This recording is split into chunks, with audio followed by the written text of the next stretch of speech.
Muy buenas a todos y bienvenidos a la segunda parte del video sobre percepción espacial del sonido.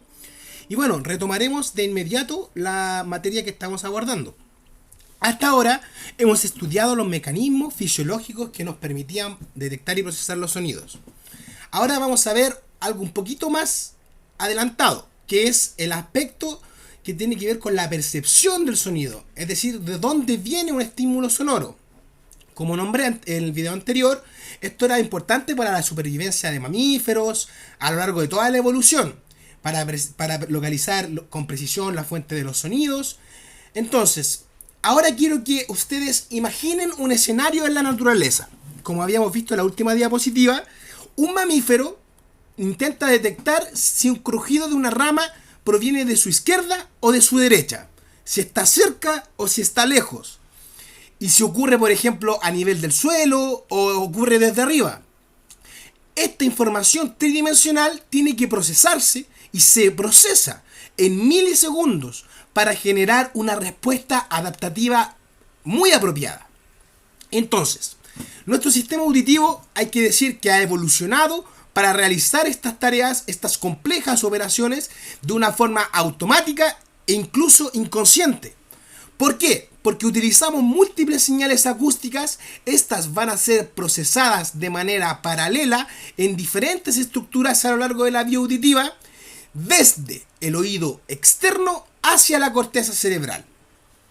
Ahora, es importante porque es muy notable que este proceso ocurre con extremada precisión. Por ejemplo, los seres humanos somos capaces de detectar diferencias temporales entre oídos o interaural entre dos oídos de apenas 10 microsegundos.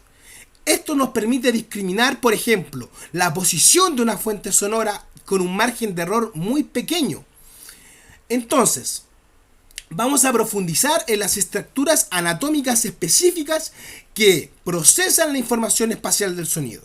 Como vimos, la vía aferente auditiva constituía la cadena de estaciones hasta el procesamiento que se transmite y que va a refinar la información desde la cóclea hasta la corteza cerebral. Entonces, después de que las células ciliadas transformen las ondas sonoras en impulsos eléctricos, la información va a viajar a través desde el nervio auditivo hasta la primera estación de procesamiento. Esta estación de procesamiento se llama núcleo coclear. El núcleo coclear, ubicado en la superficie lateral del cerebro, precisamente en el ángulo pontocerebeloso, recibe la totalidad de estas aferencias o información que sube, que se origina en la cóclea y mantiene una organización tonotópica estricta. Al igual que la cóclea, el núcleo coclear tiene tonotopía, es decir, los sonidos están ordenados por frecuencias, los que se perciben. Entonces, importante notar que el núcleo coclear no es una estructura homogénea, sino que se divide en regiones ventral, dorsal, principalmente ventral y dorsal, cada una especializada en diferentes aspectos del procesamiento auditivo. Por ejemplo, el núcleo coclear ventral posee células que se llaman células estrelladas y en arbusto. Las células estrelladas y en arbustos del núcleo coclear ventral proporcionan la información precisa sobre el desarrollo cronológico de los estímulos auditivos en el tiempo, el núcleo coclear ventral. Y esto es fundamental. ¿Para qué? Para localizar la procedencia en el eje horizontal. El eje horizontal.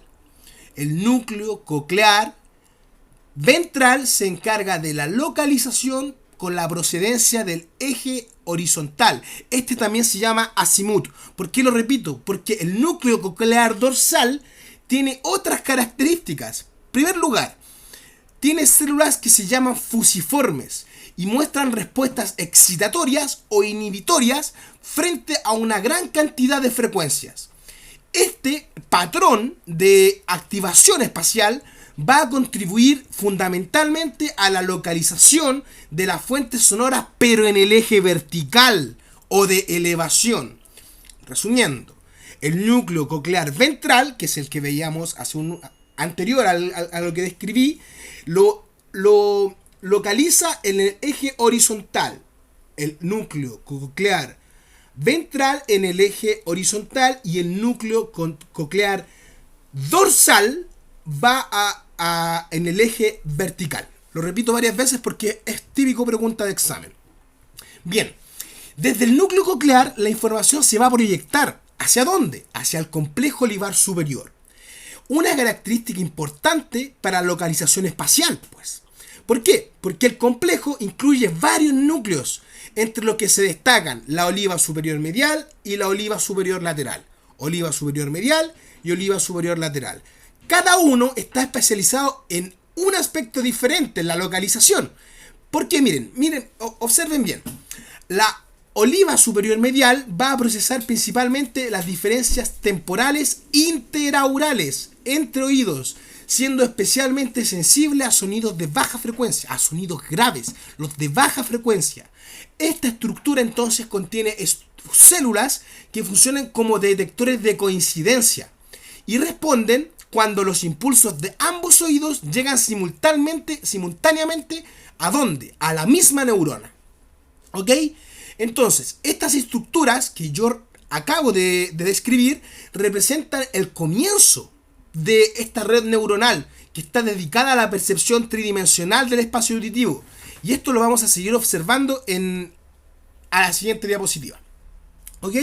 Bien, continuando con este recorrido, vamos a ver ahora el centro está en otra estructura, que es el complejo olivar superior, y los mecanismos específicos que utiliza el complejo olivar superior para determinar la posición espacial de las fuentes sonoras. Bien, el complejo olivar superior constituye entonces el procesador de información espacial auditiva. Su organización refleja una especialización funcional. Las neuronas de la oliva superior medial responden principalmente a estímulos de baja frecuencia. Las neuronas de la oliva superior medial, baja frecuencia. Mientras que las células de la oliva superior lateral son más sensibles a sonidos de alta frecuencia. Recordar, baja frecuencia, grave, alta frecuencia, agudo, porque pueden jugar con esas palabras. Entonces, esta división que estoy describiendo no es como que sea arbitrario o que se haya sido así, sino porque hay estrategias complementarias para localizar espacialmente.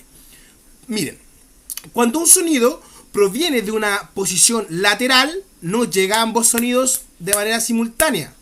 No sé si se escuchará ahí, pero si proviene de este lado, no llega a los dos oídos al mismo tiempo. El sonido alcanza primero al oído más cercano y milisegundos después al oído más lejano. Y esta diferencia es perceptible.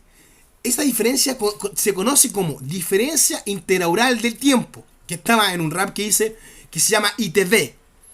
Este mecanismo primario que utiliza nuestro cerebro es para localizar los sonidos de baja frecuencia. Entonces, el ITD o diferencia interaural del tiempo es para sonidos de baja frecuencia que están por debajo de aproximadamente 1500 kHz.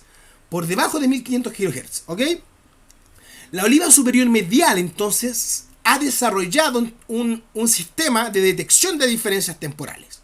Sus neuronas funcionan como detectores de coincidencia, disparando máximamente cuando los impulsos de ambos oídos llegan simultáneamente. O sea, cuando se llega a ambos oídos, dispara máximamente. ¿Ya?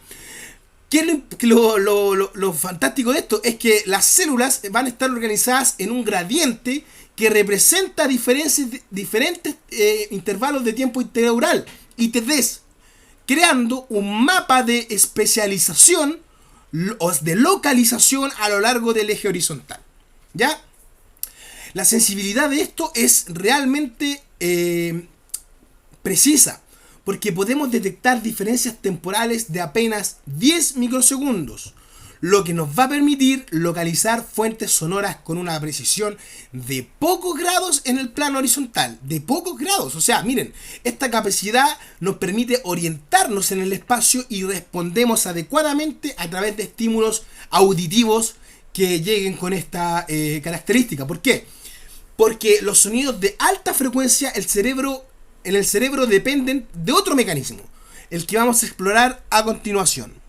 Entonces, hasta ahora ya vimos la diferencia interaural de tiempo para sonidos de baja frecuencia. Ahora nos vamos a centrar en el segundo mecanismo para la localización espacial, que es la diferencia interaural de intensidad. Ya no es de tiempo, es de intensidad. También se llama IID. Para sonidos con frecuencias que son superiores a 1500 Hz, la longitud de onda, que es precisamente la amplitud de la onda, o sea, como se observa en la imagen, la longitud de onda, se vuelve más pequeña que el diámetro de la cabeza. Entonces, esto produce un fenómeno. La cabeza va a actuar como un obstáculo, creando lo que se llama sombra acústica. Cuando un sonido de alta frecuencia llega desde un lado, la cabeza va a bloquear entonces parcialmente su propagación hacia el otro lado. ¿Ok?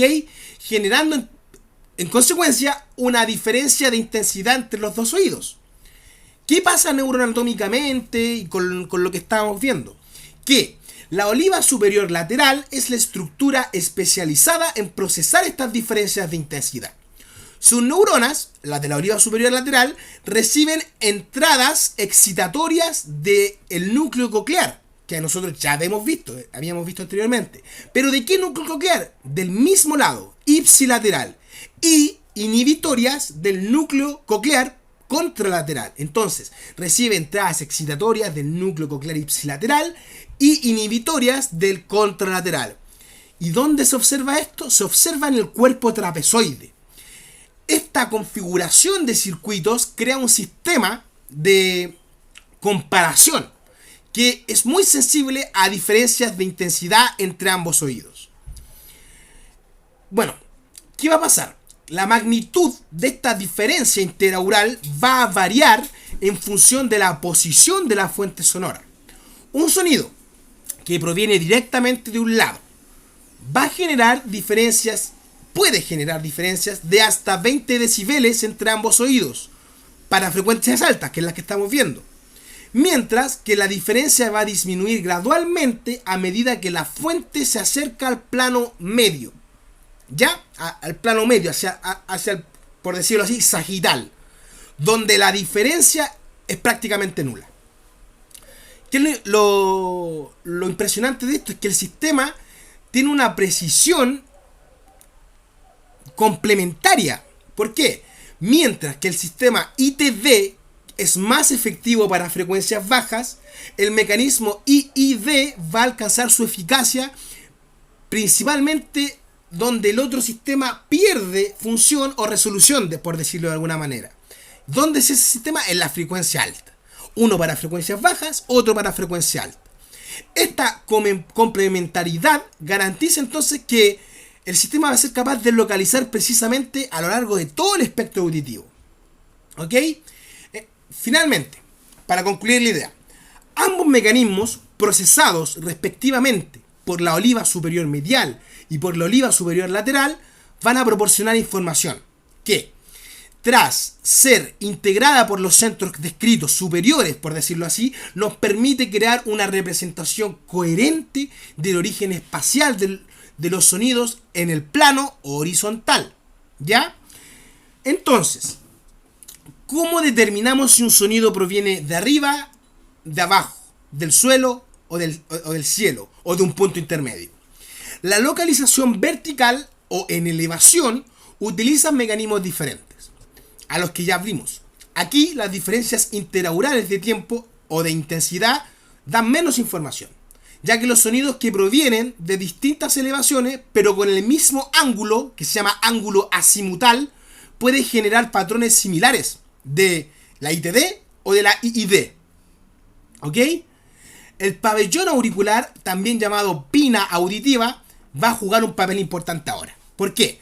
Porque si nosotros observamos la oreja, tiene una, en palabras comunes, tiene una compleja morfología. Tiene pliegues, cavidades y relieves. No es que esté hecha así, porque sí. Entonces, ¿qué va a pasar? Que en la próxima sesión vamos a observar cómo esta configuración tiene que ver con la localización del sonido. Hasta luego.